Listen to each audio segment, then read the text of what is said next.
तपस्या का प्रचंड प्रताप। गायत्री उपासना एक ऐसी तपश्चर्या है जिसे गृही और विरागी, स्त्री और पुरुष, बालक और वृद्ध समान सुविधा से कर सकते हैं।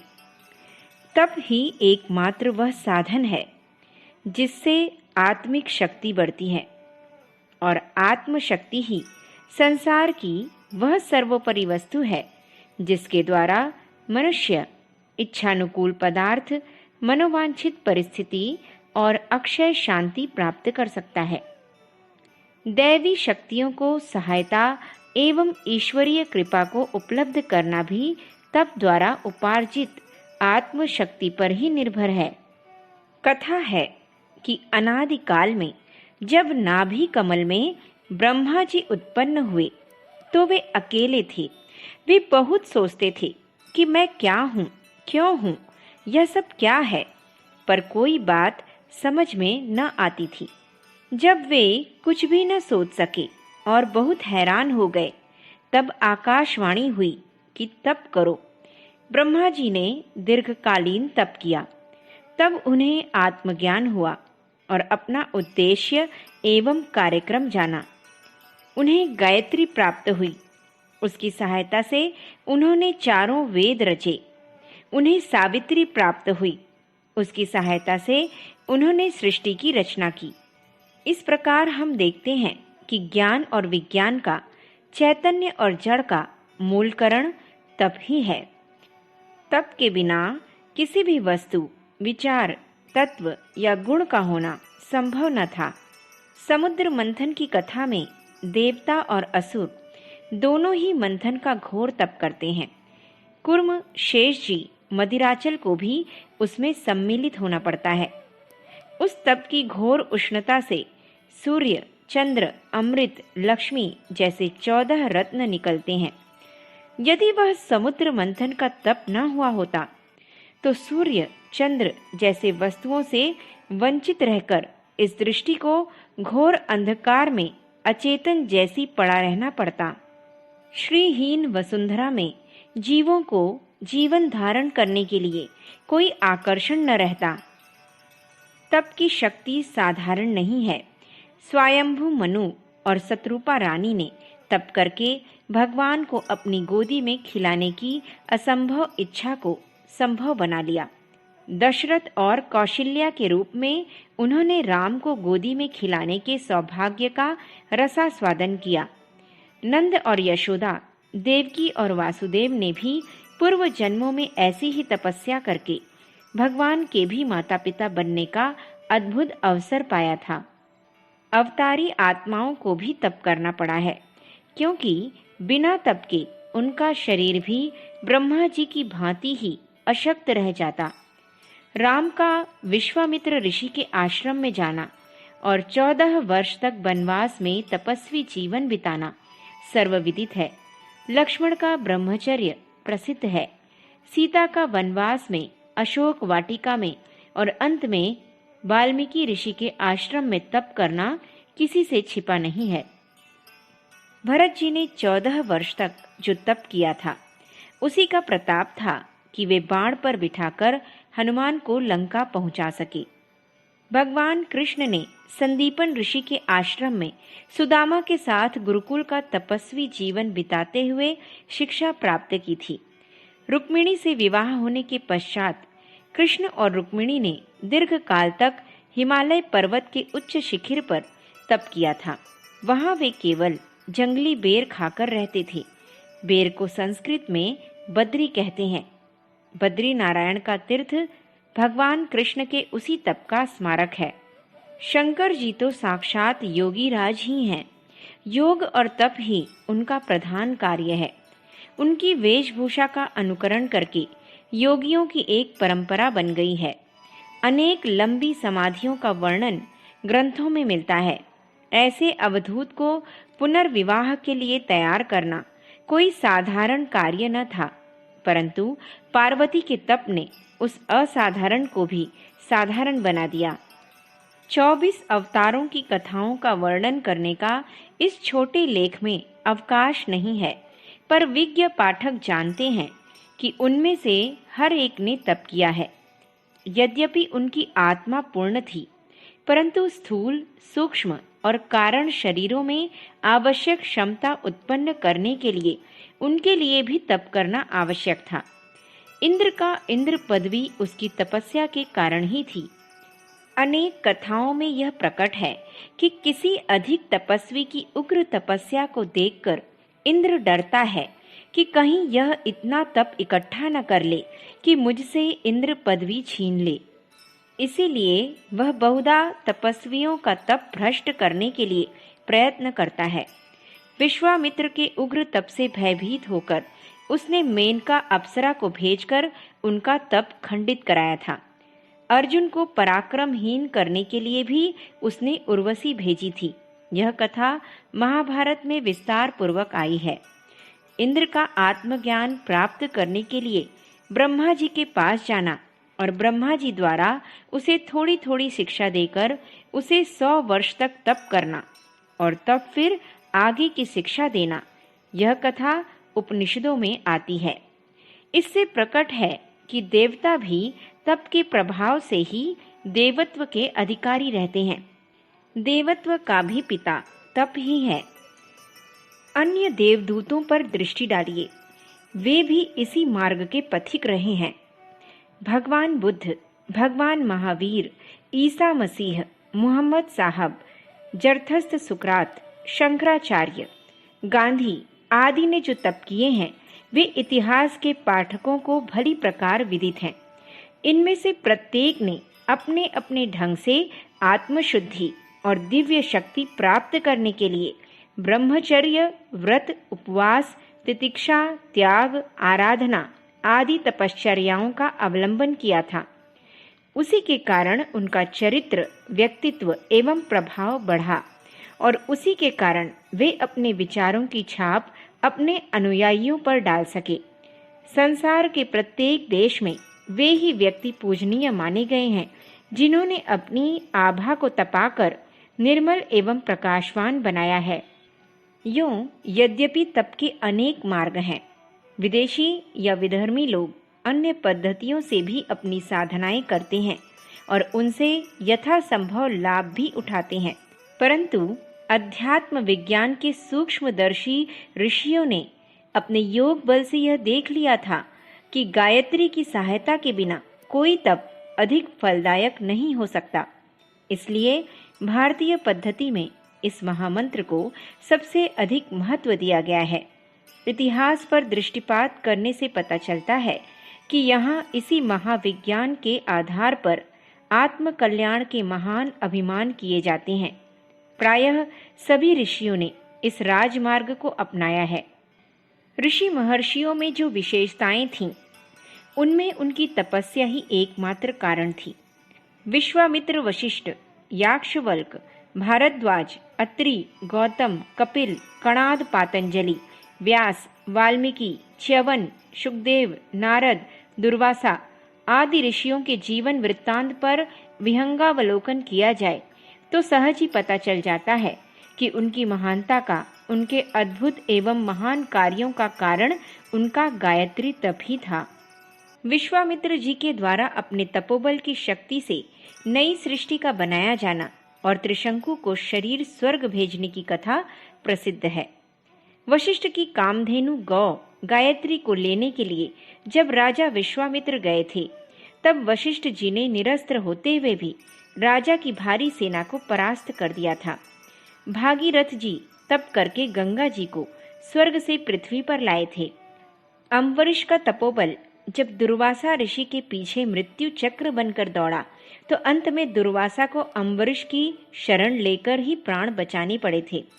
इस प्रकार की अगणित कथाएं ऐसी हैं जिनसे प्रकट है कि तप के द्वारा कुछ विलक्षण शक्तियां तपस्वी में उत्पन्न होती है। शाप वरदान की अनेक कथाएं मौजूद हैं। कपिल के शाप से राजा सगर के 100 पुत्र जल गए थे। ऋषियों को पालकी में जोतकर सवारी करने वाले राजा नहुष को ऋषि के क्रोध का शिकार बनकर सर्प होना पड़ा था। राजा नृग ऐसे ही क्रोध के भाजन बनकर गिरगिट की योनि को प्राप्त हुए थे। गौतम के शाप से अहिल्या शिला हो गई थी और इंद्र को शतभग होने की कुरूपता धारण करनी पड़ी। गुरु पत्नी से गमन करने का शाप चंद्रमा के ऊपर कलंक रूप में अब भी विद्यमान है। रिंगी ऋषि के शाप से राजा परीक्षित को तक्षक सर्प ने काटा था। शुक्राचार्य के शाप से कच की विद्या निष्फल हो गई थी। श्रवण कुमार को मृग जानकर तीर मारने पर उसके पिता का शाप राजा दशरथ को लगा था और अंत में राजा को भी पुत्र शोक में प्राण त्यागने को विवश होना पड़ा था। ऋष्यमुख पर्वत पर बाली शापवश ही नहीं जा पाता था। मेघदूत का यक्ष शापवश ही अपनी प्रियतमा से वियोग का दुख सहता है। इसी प्रकार वरदानों का भी इतिहास है। देवताओं और ऋषियों के वरदान से अनेकों को अनेक प्रकार की दिव्य शक्तियां प्राप्त हुई हैं और वे उस कृपा के कारण असाधारण लाभों से लाभान्वित हुए हैं। तप के द्वारा सांसारिक सुख सौभाग्यों से परिपूर्ण बनने वालों के उदाहरण भी कम नहीं हैं। ध्रुव ने तप करके राज्य पाया था। राजा दलीप के संतान न थी। उन्होंने पत्नी समेत वशिष्ठ जी के आदेशानुसार नंदिनी गायत्री की उपासना की थी। तदनुसार उन्हें महाप्रतापी पुत्र की प्राप्ति हुई। योगी राज मछिंद्रनाथ की भस्म विभूति के द्वारा महायोगी गोरखनाथ का जन्म हुआ था। अंजनी ने कठिन तप करके बजरंगी हनुमान जी का प्रसव किया था। दशरथ जी को यज्ञ के पुण्य प्रताप से संतानहीन के दुख से मुक्ति मिली थी और 4 पुत्र प्राप्त हुए थे। कर्ण को नित्य 1.25 मन स्वर्ण प्राप्त होने का वरदान प्राप्त हुआ था। वह इस स्वर्ण को नित्य दान कर देता था। केवल पुरुषों को ही तप करने का अधिकार हो सो बात नहीं है। स्त्रियां भी पुरुषों के समान ही इस क्षेत्र में पूर्ण अधिकारिणी हैं। आत्मा न स्त्री है न पुरुष, वह ईश्वर का विशुद्ध स्फुलिंग है। उसे तप करके आत्मा को परमात्मा में मिला देने का स्वाभाविक अधिकार सदा से ही प्राप्त है। पार्वती जी का तप प्रसिद्ध है। गार्गी, मैत्रेयी, अनुसुया, अरुंधति, अहिल्या, मदालसा, देवयानी, कुंती, शतरूपा, वृंदा, मंदोदरी, तारा, द्रौपदी, दमयंती, गौतमी, अपाला, सुलमा, शाश्वती, उशिजा, सावित्री, लोपामुद्रा, प्रतिशेयी, वैशालिनी, बेहुला, गांधारी, अंजनी, शर्मिष्ठा, देवहूति, आदिति, दिति, शची, सत्यवती, सुकन्या, शैब्या, तारा, मंदोदरी, घोषा, गोधा, विश्ववारा, जुहू, रोमशा, श्रुता, वयुना आदि अगणित तपस्विनी एवं आत्मशक्ति संपन्न नारियों के वृत्तांत इतिहास पुराणों में विस्तार पूर्वक वर्णित है। उसे पढ़कर यह भली प्रकार जाना जा सकता है कि प्राचीन काल में स्त्रियां भी पुरुषों के समान ही तपश्चर्या के क्षेत्र में बढ़ी हुई थीं। गायत्री माता की गोदी में उसके पुत्र और पुत्री समान रूप से क्रीड़ा कल्लोल कर सकते हैं और समान रूप से पेयपान कर सकते हैं। कुंती ने कुमारी अवस्था में गायत्री मंत्र द्वारा सविता के भर्ग को आकर्षित करके गर्भ धारण किया था और उसके द्वारा कर्ण का जन्म हुआ था। नारद जी द्वारा सावित्री को जब यह बता दिया गया कि सत्यवान का जीवन काल केवल 1 वर्ष है, तब सावित्री ने तप करना आरंभ कर दिया और 1 वर्ष में ही वह शक्ति प्राप्त कर ली कि वह अपने पति को यम के हाथों में से वापिस लौटा सकी। दमयंती का तप ही था जिसके कारण कुचेष्टा प्रयत्न करने वाले व्याध को उस देवी के शाप से भस्म होना पड़ा। गांधारी आंखों से पट्टी बांधे रहकर नेत्रों का तप करती थी, जिससे उसकी दृष्टि में इतना शक्ति उत्पन्न हो गई थी कि उनके देखने मात्र से दुर्योधन का शरीर अभेद्य हो गया था। जिस जंघा पर उसने लज्जावश कपड़ा डाला था वही कच्ची रह गई और उसी पर प्रहार करके भीम ने दुर्योधन को मारा था।